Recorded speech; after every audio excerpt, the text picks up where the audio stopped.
Today's evening devotional. Unity in diversity.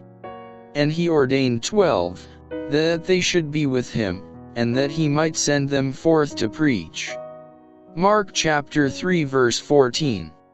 In these first disciples was presented a marked diversity.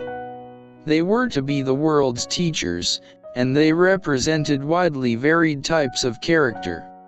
There were Levi Matthew the publican, called from a life of business activity and subservience to Rome; the zealot Simon, the uncompromising foe of the imperial authority; the impulsive, self-sufficient, warm-hearted Peter, with Andrew his brother; Judas the Judean, polished, capable, and mean-spirited; Philip and Thomas, faithful and earnest, yet slow of heart to believe; James the less, and Jude, of less prominence among the brethren, but men of force, positive both in their faults and in their virtues; Nathanael, a child in sincerity and trust; and the ambitious, loving-hearted sons of Zebedee.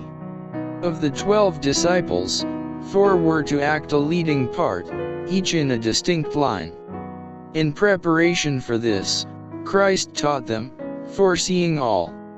James, destined to swift coming death by the sword; John, longest of the brethren to follow his master in labor and persecution; Peter, the pioneer in breaking through the barriers of ages, and teaching the heathen world; and Judas, in service capable of preeminence above his brethren, yet brooding in his soul purposes of whose ripening he little dreamed. In order successfully to carry forward the work to which they had been called, these disciples, differing so widely in natural characteristics, in training, and in habits of life, needed to come into unity of feeling, thought, and action. This unity it was Christ's object to secure.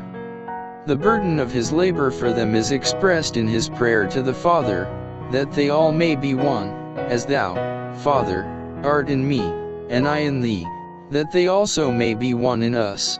John chapter 17 verse 21. In the apostles of our Lord there was nothing to bring glory to themselves. It was evident that the success of their labors was due only to God. The lives of these men, the characters they developed, and the mighty work that God wrought through them, are a testimony to what He will do for all who are teachable and obedient.